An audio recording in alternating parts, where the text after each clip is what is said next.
Batman slander. It's one of the worst things to come out of the internet, as it mainly stems from ignorance and just a clear misunderstanding of what the character actually stands for and represents. It really makes you question if these people are just stupid or if they've just successfully baited people for engagement, probably both in most cases. It's no surprise I felt the urge to come in and debunk all this nonsense. He's one of the best characters DC has to offer for a reason. Like, in terms of fictional characters, he's probably been my top white boy of the century. Now, you are not stupid if you don't like the character or if you have an issue with how he's written. It's more so problematic when it comes from the Batman beats up poor people allegations. As the title suggests, this is a part 2 to the worst opinions on Batman video I did a while back, so if you're wondering why there won't be some horrendous takes covered like Batman killing or the misconception that he doesn't use his wealth to support Gotham, it's probably because it was covered in that video. I mean, hey, the video's good, but it can be better. First point I want to clear up is not only a misconception amongst fans, but also something seen in media, which is the sentiment that Batman is such a horrendous father figure as he recruits child soldiers to fight in a war.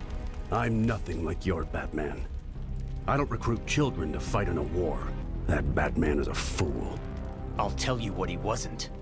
Alone. I mean, if your only exposure to Batman is Frank Miller's All-Star Batman and Robin, and maybe even The Dark Knight Returns, then yeah, I can understand that viewpoint. The point of the Robins isn't so Batman could selfishly seek aid for his war on crime and carelessly put children in danger. In the case of Dick Grayson, he saw himself in Dick at that age since he attended Haley's circus when Dick's parents were ruthlessly taken from him by Tony Zuko. He knows firsthand what that kind of trauma can do to someone, as Bruce went out of his way to implement his teachings to make sure Dick didn't turn up the same way he did. Robin needed to help bring the men who murdered his family to justice. So he could turn out like you?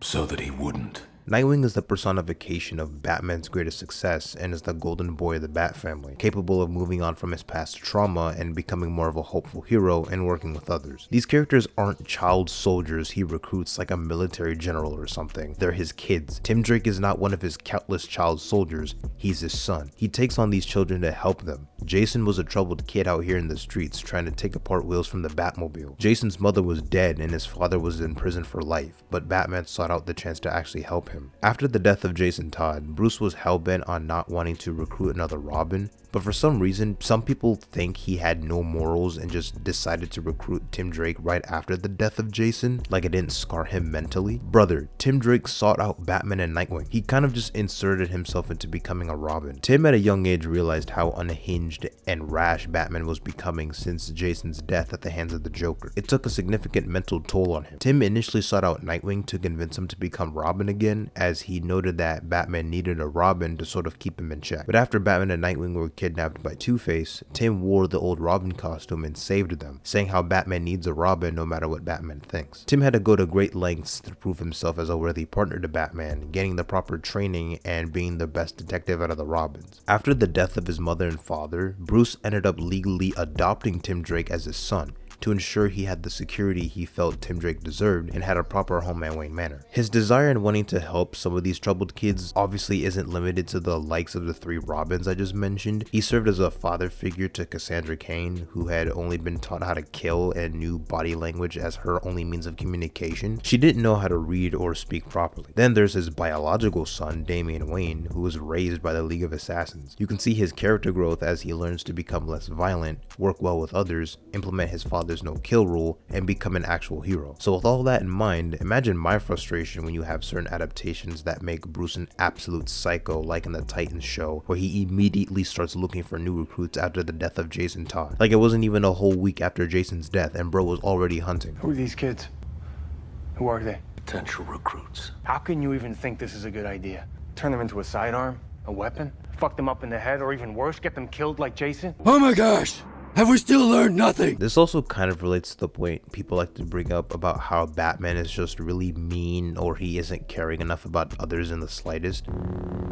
Incorrect.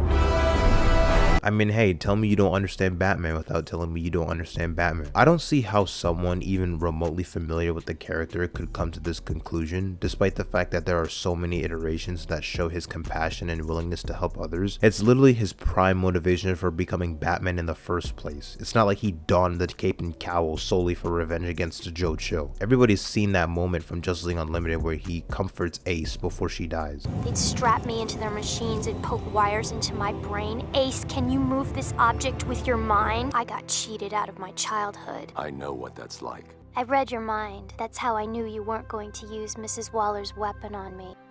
I'm dying very soon. I'm sorry. Could you stay with me? I'm scared. He sat with her until her time came. There are many instances where he seeks to help those around him, especially children, such as in Batman War on Crime by Alex Ross and Paul Dini, where he convinces a kid named Marcus, who lost his parents in the same way Bruce did, to not use a gun, telling him how important it is to not take part in the cycle of violence that took both of their parents. For crying out loud, this is the same guy who keeps a lollipop in his utility belt, which was shown when Nightwing was trying to comfort a young Jonathan Kent after he got lost flying. Like, some of y'all really just making yourselves look foolish with these garbage takes. It's you, isn't it? Everybody's been talking about you. The other kids won't believe me.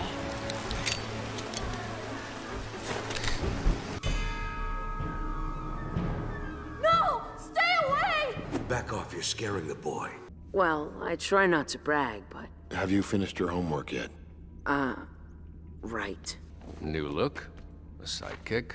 Let's just say I set out to scare criminals, not children. Relating back to the Batman only beats up the poor and mentally ill, which is hilarious considering these people are psychotic serial killers and eco-terrorists, but okay. But it's the misconception that Batman inevitably created all of his villains, and his presence is what caused such a large amount of costumed villains to run amok in Gotham. Yeah, this is a load of BS if I've ever seen it. Do people not understand that Gotham City is so comically corrupt? Bruce Wayne throwing a bunch of money isn't gonna stop the crime rate. The problems in Gotham go far beyond poverty or whatever. You can't implement real life solutions if the problems are so out of left field and nonsensical. The hell is Bruce Wayne gonna do when Joker has 37 bombs planted underneath Gotham City? Or when Mr. Freeze threatens to cover the entire city in ice or something? Not to mention, Bruce Wayne already plays a key role in using his wealth to help the city. People who think otherwise are just wrong. Literally most of his villains being, well, villains, honestly have nothing to do with Batman. Without him, there'd still be plenty of bad guys roaming the streets. Matter of fact, the city would be 10 times worse if it wasn't for Batman's efforts. What, you think Batman's responsible for the Court of Owls? The secret society that's been running Gotham from the shadows for centuries? So effectively, I might add, that Batman didn't even know of their confirmed existence until later in his career, as he thought they were just an urban legend? You think Ra's al Ghul wouldn't attempt to purge Gotham and start anew if Batman wasn't around? Mr. Freeze's sole motivation is to save his dying wife. Victor Zsasz is a serial killer who enjoys killing. Poison Ivy's accident has nothing to do with Batman. All of the established crime families would be running the show. You think Bruce Wayne alone is gonna find a way to somehow stop the Falcones, the Maronis, Oswald Cobblepot, Roman Sionis? They have just as much power as he does, and money. One of the only villains he has had a part in creating somewhat is the Joker. There's an entire episode of Batman the Animated Series that proves he didn't make his villains. Their set path to villainy is completely independent of Batman's existence. A bunch of Batman's villains kidnap him and the current district attorney at Arkham Asylum to hold their own twisted trial to prove that their existence is Batman's fault. Mad Hatter was able to subdue the Arkham personnel with his mind control tech. Two-Face was the prosecutor, Joker was the judge, the DA was the defense, and her client was Batman. The good people of Arkham Asylum versus the self-righteous vigilante called Batman. We're all freaks and monsters. And who made us this way? Batman! Yeah! And so it's Batman's fault you lead a life of crime. Isn't the real motivation for your crimes your obsession with plants? That you prefer them to people? Then it doesn't bother you when someone ruthlessly plucks a defenseless flower, even knowing he's given it his death sentence, one by one, until it's all gone, honey. But now I see nearly everyone here would have ended up exactly the same, Batman or not. The truth is, you created him. Yes, sir! This nigga's spitting. Sam, nigga! Or how about that one episode of Batman the Brave and the Bold where Batman confronts Joe Chill and lets him know that he's the son of the two people he murdered in Crime Alley. Then afterwards the villains are like, so you're the doofus who's responsible for Batman giving us a hard time?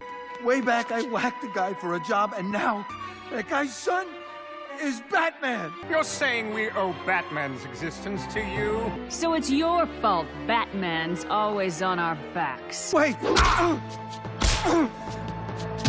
I find it exhausting when people only want to see one type of Batman in live action, a Batman that's more grounded, works alone, no fantastical elements implemented. The Dark Knight trilogy and Matt Reeves' The Batman are solid depictions, but I'm about ready to see a live action Batman that isn't in his second year of crime fighting or something. I feel as if across different mediums we've gotten more Batman depictions recently where he's early in his career rather than in his prime. Give us a more comic accurate Batman that's able to stand alongside Superman and the rest of the Justice League. It's kind of ironic how the one version of Batman that's different enough to warrant another adaptation in a live action film is the one that's more accurate to the comics. When's the last time we got a Batfamily in a theatrical film? Batman and Robin? The Robin in the Snyderverse was already dead, and that Batman was an old veteran and was written by a man with zero understanding of the character. Let's see a modern comic Arkham Games kind of Batman with a bright and vibrant Batcave featuring different suits and trophies. Advanced technology and gadgets with a comic accurate Batsuit would be something we've never genuinely gotten. In all honesty, most of these garbage takes would be avoided if people just didn't make assumptions and just picked up a couple comic books here and there. You don't need to be some high level expert on all things DC or Batman to know that these opinions are just wrong. I'm sure as hell no expert, nor do I have some PhD equivalent on Batman. I'm just an average fan. It seems like people are so hellbent on being contrarians or looking cool that they're willing to make themselves actually look stupid in the process, or at the very least seem like they have no idea what they're talking about. People want Bruce Wayne to use real world solutions for fictional situations involving villains and conflicts that are cartoonishly out of pocket. He's not some child soldier abuser, he's a father-like figure. He prefers to work alone in some scenarios, but at the end of the day, he's a team player. There are too many teams to count he's taken a part of. Batman and the Outsiders, the Justice League International, Justice League of America, the Batfamily, Batman Incorporated. People shouldn't forget, he's not some anti-hero, he's a guy trying to do the right thing. And more notably, he's the goddamn Batman. Put some respect on my mans. I'm the Batman, and you're dust.